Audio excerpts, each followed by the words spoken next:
folks? My name is Dan Mitchell, and I'm with IGS Entertainment, and I'm sitting down with Scotty Kent from the Unknown Brewing Company. Very excited to try a few of his beers. Very excited about that. But before that, Scotty, can you just let us know a little bit about the brewery, just like when it started and some new developments, if you will? Yeah, so the brewery started about 3-4 years ago. The owner's name is Brad Shell.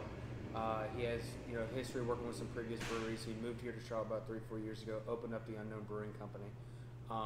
And one thing, the main thing that separates us from, a lot of the other breweries is that we like to, in addition to our awesome beer, promote culture as much as possible. And that culture that we promote is living without boundaries, kind of, doing things that scare you, going out on a limb, not questioning things, just going ahead and going and doing stuff, So, and we have a group called the Fearless Society where, they get little perks at locations around the city where they can, kind of live without boundaries. Awesome. Nice. So I'm really excited about trying some of these out. Yeah. We'll start off with this guy right over here, the ginger wheat. What can you tell us about this one?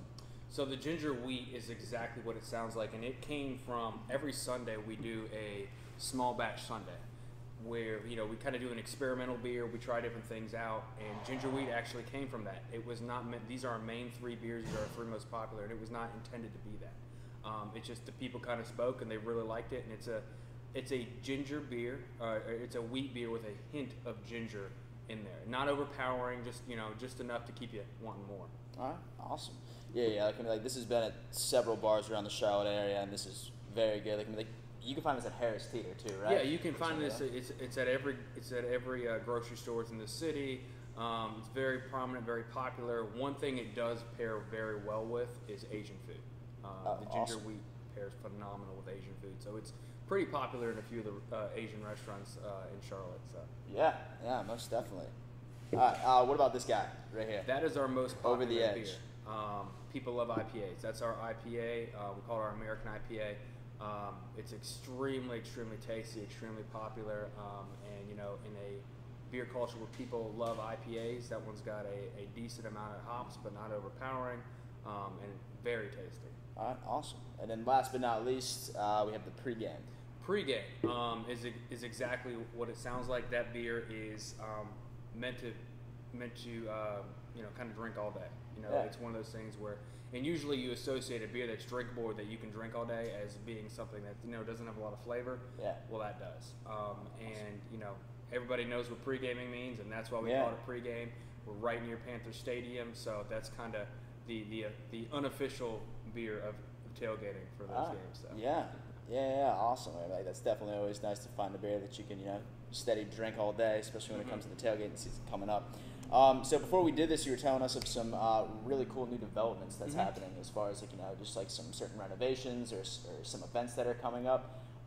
What can you tell our viewers about that? So we actually last month just did our biggest event of the year. It was our anniversary party / music fest because Unknown, because we like to do things a little bit differently. We don't celebrate our full year, we celebrate our half year. So it was our 3.5 music fest. Had a bunch of bands out here, had about 1,000 people out here. It was pretty awesome event. Well, one thing that we're gearing up here is for the Panther season, and so we're in the process of renovating our tap room. We just completely did phase 1, which is our patio outside, and we look outside, you can see, we got the Adirondack chairs, the fire pits for when the weather gets a little bit cooler. A bunch of plants, chairs, tables, everything outside, and then eventually is to renovate the downstairs portion of the tap room, get us a 360 bar, get some garage doors to open up, make it a little bit brighter in here, and then final phase is upstairs. We're going to be doing a bar upstairs, and then kind of the cherry on the top is the rooftop patio, which is going to have the only skyline view of the city at a brewery in Charlotte, and direct shot of the Panthers games. There will also be a bar upstairs as well. So, oh wow! Yeah, we're pretty excited about it. Yeah. So definitely a lot of changes coming up to the Unknown Brewery. I am actually about to go take a nice little tour. For those of you that are watching late, just go to our Facebook page and you'll be able to see the Facebook Live tour itself. Scotty, thank you so much for sitting down with us today. Thank you. If you haven't had a chance to come to Unknown, you need to. It's a really great venue, and the product is just as good, if not better. Thanks. This is Dan Mitchell with IGS Entertainment signing off.